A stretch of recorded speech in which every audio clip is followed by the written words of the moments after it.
अधिकतम नुकसान पहुंचाने की, वो इस पर क्या एक्शन लेगा। क्योंकि पूरी दुनिया में IRIS देना, जो कि ईरानियन वॉरशिप था, इसके डूबने के बाद, क्योंकि वर्ल्ड वॉर 2 के बाद कहा जा रहा है कि यह पहली बार इंसिडेंट था कि किसी को टॉर्पिडो से निशाना बनाया गया हो और टॉर्पिडो से किसी जहाज को डुबो दिया गया हो।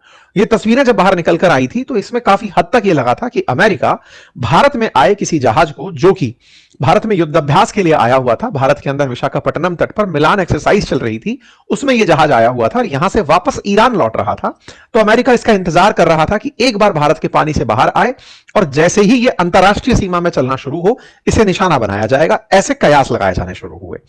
यहां पर केवल एक ही शिप नहीं, अपितु 3 शिप थे। इनमें से एक डूब गया, 2 बच गए थे। उनमें से जो 2 बचे थे, उनमें एक था IRIS बुशर और एक था लावन। ये 2 जहाज बचे थे। क्या अमेरिका इन्हें भी टारगेट कर रहा था? इन्होंने क्या किया, उसकी चर्चा करते हैं।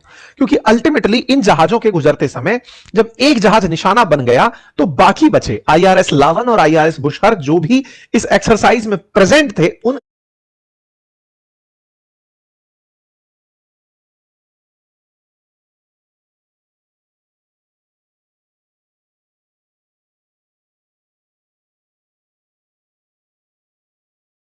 के साथ क्या हुआ, यह बड़ी खबर बनती है। खबर है कि उनमें से एक को भारत ने अपने तट पर जगह दे दी है। ये बिल्कुल वैसे है कि अब पानी बहुत ही ज्यादा खतरनाक हो चुका है, कभी भी निशाना बनाया जा सकता है, तो हम आपके पास शरण आकर लेना चाहते हैं। हालांकि इस जहाज ने शरण मानवीय सहायता के आधार पर मांगी कि कोई तकनीकी खराबी हमारे साथ हो गई है, हमें आने की इजाजत दें। कहां पर आकर खड़ा हुआ है? तो केरला के अंदर कोची के तट पर खड़ा हुआ है। कहां से चला था? तो विशाखापट्टनम से चलते हुए निकला था, श्रीलंका के पास से होते हुए फिर ये लौट रहा था ईरान की तरफ जाने के लिए। लेकिन जब ये आया था, उस समय अमेरिका ईरान का झगड़ा शुरू नहीं हुआ था। लेकिन अब चूंकि युद्ध की स्थितियां हैं और ये जहाज वापस लौट रहे हैं, और इस बीच में श्रीलंका के तट पर गाले के नजदीक जब जहाज डुबो दिया जाता है, तो ये अचानक यहां से स्थिति को भांपते हुए मदद मांगते हैं, ऐसा प्रतीत होता है।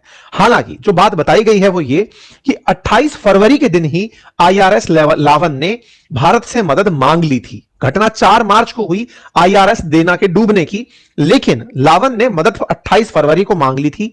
1 मार्च को भारत सरकार ने अनुमति दे दी थी, उसे आते आते 4 मार्च हो गई, ऐसा बताया गया।